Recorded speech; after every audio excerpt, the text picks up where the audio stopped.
ஏன்க்கா? ஏன் கவலைப்படாத. பொம்பளை பிள்ளைய பிறந்தா அப்படிதான். நினைச்சியே கல்யாணம் பண்ணி கொடுத்தானே ஆகணும். ஏன் நீ என்ன எங்க தூரத்துலமையா கொடுத்துருக்க? எல்லாம் உன் சொந்தக்காரங்க வீட்டுல தானே கல்யாணம் பண்ணி கொடுத்துருக்க. அப்புறம் என்ன? கவலைப்படாதக்கா. நானும் அடிக்கடி வந்து பாப்பேன் என்ன. அதுக்கு இல்ல லட்சுமி, அவ இருக்கிறது வரை எனக்கு எந்த கவலையும் இல்ல. என்னையும் நல்லா பாத்துக்கிடுவா. சாப்பிடுங்க, நேரத்துக்கு சாப்பாடு வச்சு தருவா, காப்பியை போட்டு தருவா, வீடை பெருக்கிடுவா, பாத்திரத்தை விளக்கிடுவா. எல்லாம் செய்யும் அந்த பிள்ளை. எனக்கு ஒரு பேச்சு துணைக்கா இருக்கும். ஆம்பளைங்க விடிஞ்சா போனா அடைஞ்சா வருவா. அந்த வேலை வேலைன்ட்டே எங்காவது போயிருவான். இவரு அக்கா வீடு, தங்கச்சி வீடு, அண்ணன் வீடு, தம்பி வீடுன்னு இவரு போயிருவாரு. நானும் அவ்வளவுதான் இருப்போம். அதான் அவ போனது எனக்கோ என்னவோ ஒரு கை உடஞ்சது மாதிரி இருக்கு. ஏன் பெரியமா? நான் வேணா இங்க இருக்கட்டா? இங்கே படிக்கேன் ஸ்கூல்ல வேணா. அப்போ உங்க கூட இருந்த மாதிரி இருக்கும்ல. என் செல்ல நிகி, பெரியம்மா கவலைப்பட்டோன்னு உனக்கு அழகியா இருக்கோ? அதுக்கு இல்ல மக்கா, யாழினி அக்கா இருந்தா என்னை நல்லா பாத்துக்கிடுவா. பத்துக்க சாப்பாடு வச்சு தருவான்னு பேசிக்கிட்டே இருப்பா. நல்ல பிள்ளை. ஆனா என் பிள்ளைன்னு சொல்லல, நல்ல பிள்ளை. வெளியே எங்கேயும் போனோம் ஆசைப்பட மாட்டா. வீட்டுக்குள்ளேயே இருக்கிறத வச்சு சாப்பிட்டுக்கிடுவா. ஒரு நேரம் கறிப்புளி இல்லாட்டாலும் இருக்கிறத வச்சு போதுமான்னு சொல்லி சாப்பிடுவா. நல்ல பிள்ளை. பத்துக்க போனது சங்கடமா இருக்கு. நீ வேணா இரிய நிகி, உன்னைய நான் படிக்க வைக்கேன். உங்க அப்பா விட மாட்டாங்களே, அதெல்லாம் ஒண்ணு. சரி பெரியமா, அழாதீங்க, வருத்தப்படாதீங்க பெரியமா. அக்கா பக்கத்துல தானே. அக்காட்ட நான் யாருக்குமே எல்லாம் சொல்லதான் செஞ்சேன். பெரியமா அடிக்கடி வந்து எட்டி பாத்துக்கோக்கா அப்படின்னு சொன்னேன். அப்புறம் அத்தானும் நல்ல குணமா தான் இருக்காரு. அதனால பரவாயில்ல, கூட்டிட்டு வருவாரு அது அடிக்கடி. நீங்களும் போய் பாத்துடுங்க பெரியமா. நான் அடிக்கடி போய் பாக்கலாம்னா பொண்ணை கெட்டி கொடுத்துக்கிட்டு அடிக்கி போறது நல்லா இருக்காதுல்ல மக்கா. அதான் போகணும். போகாம இல்ல, மாசத்துக்கு ஒருக்க போய் பாக்கணும். அப்புறம் இந்த ஊரை பத்தி தெரியாது. பொண்ணை கட்டி கொடுத்துட்டு அங்கேயே போய் சாப்பாட்டுக்கு நிக்கான்னு சொல்லக்கூடிய ஊராக்கு இது. உங்க ஊர் மாதிரி இல்லம்மா. ஏக்கா, மாப்பிள்ளை பொண்ணை மறுவீடெல்லாம் வைப்பாங்கல்ல, அதெல்லாம் இந்த ஊர்ல கிடையாதோ? உண்டு லட்சுமி, மறுவீடெல்லாம் உண்டு. இன்னைக்கு கறி நாளுன்னு சொன்னாங்க. அவன் இன்னைக்கு வேண்டாம், நாளைக்கு மறுவீடு அப்படின்னு சொல்லியிருக்காங்க. நாளைக்கு மறுவீடு, நாளை கழிச்சு ரெண்டாவது மறுவீடு, அப்புறம் ஒரு வாரம் கழிச்சு மூணாவது மறுவீடை வச்சு மாப்பிள்ளை முன்னே இங்க கொண்டு தங்க விடுவாங்க 2 நாள். அப்பாடா ஜாலி. ஒரு மறுவீடா வரட்டு. எப்படி ஒரு 10 நாள் டேரா போட்ட வேண்டியதான். ஏக்கா, அன்பு செஞ்சது வேண்டாத வேலையாகும். மாப்பிள்ளைக்கு ஆரம்பம்லாம் நம்ம கொண்டு குடுத்துதானே விட்டோம். அவன் போன் பேசிக்கிட்டே வச்சுட்டு போயிட்டான். பத்துக்க நான் நினைச்சேன் மாலை இங்க இருக்க அப்படின்னு. அங்க போய் மாப்பிள்ளைக்கு மாலை எதுவும் போடாம அழைக்க போயிருக்கான். அவங்க இன்னொருத்தவங்க உண்டுல்ல, பெரிய மீனே சின்ன சொல்லுவிய, அவங்க அன்பு பிடிச்சி நல்லா கிளின்னு கிழிச்சிருக்காங்க போல. அவன் சரியத்த நான் வேணா இன்னொரு மாலை வாங்கிட்டு வரேன் அப்படின்னு சொல்லியிருப்பான் போல. அப்போ மாப்பிள்ளதான் வேண்டாம் வேண்டாம், நமக்குள்ள என்ன இருக்கு அப்படின்னு ஒண்ணு வேண்டாம் அப்படின்னு சொல்லியிருக்கான். நம்மதான் தப்பு. அவங்க ஏசினது இல்ல, நம்மதான் தப்பு. முறை தவறி செய்யக்கூடாதுல்லக்கா.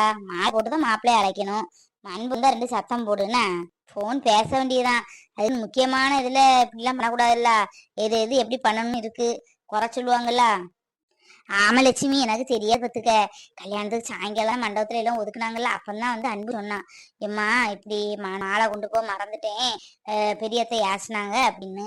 அவனுக்கு நல்லா 5-6 கொடை குத்தம். பத்துக்க தப்பு இல்ல. தப்புன்னா தப்பு தான். நம்ம பண்ண என்ன, மத்தவங்க பண்ண என்ன, தப்புனா தப்புதான். இப்படிலாம் செய்யக்கூடாது. ஏன் இப்படி உங்க என்ன போனு அப்படின்னு நல்லா கொடை கொடுத்தேன். அதான் ராத்திரியும் வீட்டுக்கும் வரல, ஏசுவேன்னு பயந்து மண்டபத்திலே படுத்துக்கிட்டான் போல.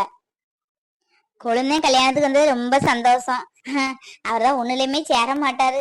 பாவம் லீவு கேட்டுப்பாரு போல. என்ன நேத்து முழுக்க நின்னாரு, மனவடையில நின்னாரு. சாப்பாட்டுக்கு இதெல்லாம் என்ன ஏது கேட்டுக்கிட்டாரு. ரொம்ப சந்தோஷம். நமக்கும் சொந்த பந்தம் வந்து நிக்காங்களே நினைக்கும் போது எனக்கு ரொம்ப சந்தோஷமா இருக்கு லட்சுமி.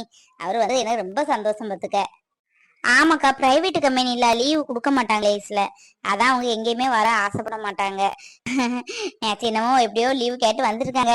இன்னைக்கு சாயங்காலம் கிளம்பணும்னு சொல்லிட்டு இருந்தாங்க. நான் அதான் இன்னைக்குதான் மறுபடியும் இருக்கும் போல, இருங்கே மறுபடிக்கு இருந்துட்டு போங்க, மீதி 2 மறுபடிக்கு நாங்க இருந்துட்டு வாரோம் அப்படின்னு சொன்னேன். இன்னைக்கு சாயங்காலம் கிளம்புவாங்கக்கா. சரி சரி, அதுக்கு என்ன, சாயங்காலம் கிளம்பட்டு அவங்களுக்கு வேலை சொல்லி உள்ள ஆள்ல. நேற்று கல்யாணம் தின்னதே எனக்கு ரொம்ப சந்தோஷம். நின்னார்ல, அது போதும். சரி சரி, சாயங்காலம் கிளம்பட்டு அப்போ சாப்பாடு பாடு ஏதாவது ஆக்கி கொடுத்து விடு. ராத்திரி எங்க போய் சாப்பிடுவார்ல. மைனி, என்ன நல்லபடியா கல்யாணத்தை முடிச்சீங்க என்ன? சொந்தத்துக்குள்ளே சொந்தத்துக்குள்ள கொடுக்கறது நல்லதுன்னு சொல்லுவாங்க. எங்க இந்த காலத்துல சொந்த பந்தமே வேண்டாம்னு நிக்காங்க. அந்த காலம்னா அப்படி இல்ல. பொண்ணுக்குள்ள ஒண்ணு பொண்ணு கொடுப்பாங்க, பொண்ணு எடுப்பாங்க, சொந்தம் பெருகிட்டே இருக்கும். யாரு யாரு எவரு சொந்தம்னு தெரியும். இப்ப யாரு சொந்தம் யாரு இல்லைன்னே நமக்கு தெரியல. அவளே வந்து நான் இன்னாராக்கும் இன்னாராக்கும் சொன்னாதான் தெரியுது. ஆமா குழந்தா, சொந்தத்துக்குள்ள கொடுத்தது சந்தோஷம்தான். இருந்தாலும் எனக்கு அதுல அவ்வளவா உடன்பாடு இல்ல. இவரு யாழினிய கொடுத்ததே இவருக்கு பிடிமானத்தை தான் கொடுத்தது. அது இல்லாம பெரியமைன்னு நல்ல தங்கமான கோணம். அந்த அத்தானும் அப்படிதான் நல்லா பாத்துடுவாரு. நம்ம போனாலும் என்னன்னு கேட்டுடுவாரு, நல்லா பேசுவாரு. சின்ன மைனா கொஞ்சம் வாய், கொஞ்சம் முன்கோரி. அவங்க மகனுக்கும் கேட்டுதான் இருந்தாங்க. அப்ப எனக்கு விருப்பம் இல்ல, ரொம்ப பேச்சு கொடுக்கறதுனால அப்படியே விட்டுட்டாங்க. இவங்க பாவனால சரி யானைக்கும் அங்க ஒத்த பையன் தானே, நம்மளும் ஒத்த பிள்ளைய பெத்து வச்சிருக்கோம், சரின்னு கொடுத்தது குழந்தை. ஆமா குழந்தைனாலே அடுத்தது நம்ம சத்திக்கு தான். சத்திக்கு நல்ல மாப்பிள்ளைய பாருங்க, படிச்ச புள்ள, நல்ல அறிவுள்ள புள்ள, நல்ல மாப்பிள்ளைய பாருங்க. படிப்பு முடியட்டும்ட்டு அசால்ட்டா இடாதீங்க. இப்பவுமே பாருங்க, பார ஆரம்பிச்சிங்கன்னா நல்லதா முடியும். பேசி எடுத்து வச்சா கூட படிப்புக்கு அப்புறம் கல்யாணத்தை முடிச்சுக்கிடலாம், இல்ல கல்யாணத்தை முடிச்சுட்டுனாலும் படிப்பு வச்சுக்கிடலாம். என்ன நான் சொல்லுது? நல்ல இத நீடிக்க கூடாது. அவளுக்கு அடுத்த இன்னொரு பொட்ட பிள்ளை இருக்குல்ல. ஐயோ நம்ம பேச்சு அடிப்படுது, பையன் இங்க இருந்து போயிரும். அத்தான் வாங்க. என்ன பிள்ளைய பாத்துட்டு வரீங்களா? இல்லப்பா, அந்த மண்டபத்துக்கு கொஞ்சம் ரூபா எல்லாம் கொடுக்க வேண்டியது இருந்து, அதான் கொடுத்துக்கிட்டு மண்டபத்துல பாத்திரமும் கிடந்து அதையும் வந்து கொடுத்துட்டு வாரேன். உடனே கல்யாணம் நேத்தானே முடிஞ்சிருக்கு, உடனே போனா நல்லாவா இருக்கும்? அது இதுக்குன்னு முறை இருக்குல்ல, மறுவீடு கூப்பிட்டுருக்காங்கல்ல, மறுவீட்டுக்கு தான் போகணும், அதுக்குள்ள போக மாட்டாங்க. அப்படியா? சரி சரி. என்னால மறுவீடு வரையிலும் இருக்க முடியாதுனே, அதனால இப்போ யாழினிய போற வழியில பாத்துட்டே நான் போயிருக்கேன். சாயந்தரம் கிளம்ப வேண்டியதான். ஆபீஸ்ல 2 நாள் தான் லீவு கேட்டேன், 2 நாளா லீவ் கொடுத்தாங்க. அப்படியா? சரி சரி. நீ நேற்று நின்னதே எனக்கு ரொம்ப சந்தோஷப்பா. எனக்கு கூட பிறந்த தம்பி என்ன கூட இப்படி நிப்பானான்னு தெரியல. அந்த மாதிரி எல்லாத்தையும் நல்லா கவனிச்சுக்கிட்டேன், ரொம்ப சந்தோஷம். வேலை சொல்லி உள்ளால சும்மா லீவ் போட்டு இருக்க முடியாது. சரி சரி, அந்த சாயங்காலம் யாழினி பார்த்துட்டு போப்பா. அப்பா நாங்க ஒரு வாரம் நின்னுட்டு வரோம்ப்பா. அக்கா வேற இல்லையா? பெரியம்மா ரொம்ப ஃபீல் பண்ணாங்க, பாவமா இருக்கு. அதனால ஒரு வாரம் நின்னுட்டு கொஞ்சம் சரி பண்ணிட்டு பெரியம்மாவை அப்புறம் வாரோம். லீவு போடுறதுக்கு தானே பிளானு. சரி சரி, இருந்துட்டு வாங்க.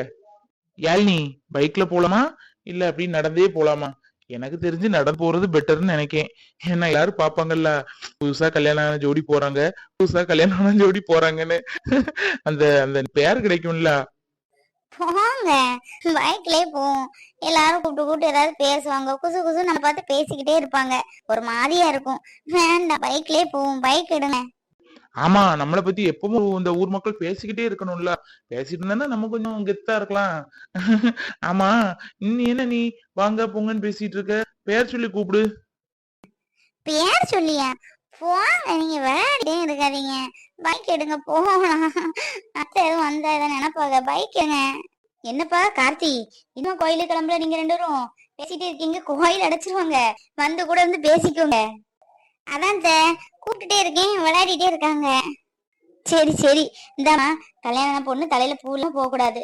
இந்தா பூ வச்சுட்டு போ. அத்தை நீங்க வச்சிருக்கீங்களா பூ? ஒரு துண்டு பிச்சு தரட்டுமா? ஆ நான் வச்சிருக்கேம்மா, எனக்கு சின்னோண்டு வச்சிருக்கேன், போதும். உனக்கு வை, நிறைய வை. டேய் வச்சு விடண்டா என் மருமகளுக்கு. அதுக்கு என்ன, வச்சு விட்டுருவோம். குடு யாழினி. ஐயோ அத்தை வர நிக்கங்களே. கொடுங்க, நான் வேணா வச்சுக்கிறேன். ஹேர் பின் ஹேண்ட்பேக்ல கிடக்குது, நான் வச்சுக்கிறேன், கொண்டாங்க.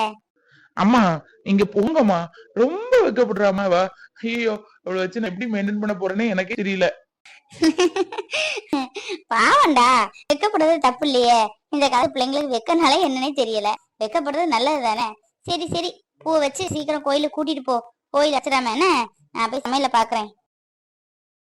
அம்மா தாயே, எங்க அம்மா போயாச்சு, கொஞ்சம் திரும்புறியா? ஆமா அத்தை போயிட்டாங்க. சரி சரி, இப்ப பூ வச்சு விடுங்க. அப்பா, உன்னை எல்லாம் வச்சு நான் எப்படி சமாளிக்க போறனோ தெரியல. வாங்க பெசாட்டு, சும்மா குறை சொல்லிட்டே இருப்பீங்க. யாழு, அழகு இருக்க. இந்த பட்டு சேரி உனக்கு சூப்பரா இருக்கு. தேங்க்ஸ் அத்தா. சச்சியோட செலக்ஷன் இது. அன்னைக்கு துணி கடைக்கு போனீங்கல்ல, அப்ப கூட 2-3 பட்டை எடுத்து கொடுத்தா, அதான் இது. அவன் நல்லா தான் செலக்ஷன் எல்லாம் பண்ணுதா. என்ன ஒண்ணு, வாழ்க்கை தான் நல்ல செலக்ஷன் மாதிரி தெரியல. சத்திட்டு எதுவும் பேசுனியா? இல்லத்தா, அவள்கிட்ட பேசுறதுக்கு சந்தர்ப்பமே கிடைக்கல. போன்லயே பேசலான்னு பார்த்தா கல்யாணம்லாம் இருக்கு, அப்புறம் வராம எதுவும் ஆயிடக்கூடாது, ஏதாவது கோவப்பட்டுற கூடாதுன்னு சொல்லிட்டு தான் எதுவுமே பேசல. ஆனா அப்படி விடக்கூடாதுதான், கண்டிப்பா பேசணும் அவள்கிட்ட. ஆமா கண்டிப்பா, நானும் கல்யாணம் முடியட்டும் தான் இருந்தேன், பேசாம இருக்க கூடாது. கண்டிப்பா நீ பேசுன, எப்படி நீ மறுவீடுக்கு கண்டிப்பா வரதான் செய்வா. அவளை கூப்பிட்டு பேசு, இதெல்லாம் நமக்கு சரிப்படாதுன்னு சொல்லு. ஏன்னா அவங்க எல்லாம் ரொம்ப பெரிய பெரிய இடம், நம்மலாம் அந்த அளவுக்கு இதானவங்க கிடையாது.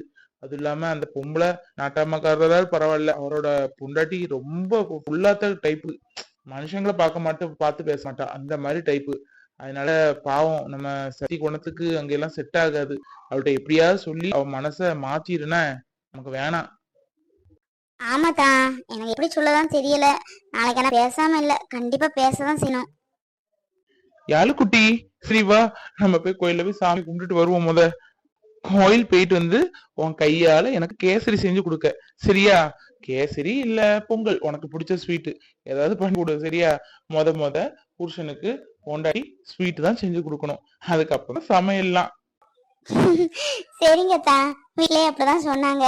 சக்கரை பொங்கல் ஏதாவது வச்சு இந்த சாமிக்கு வச்சுட்டு எல்லாத்துக்கும் கொடு, அதுக்கப்புறம் சமையல் செய்ய ஆரம்பி அப்படின்னாங்க. சரி அல்னி, வா.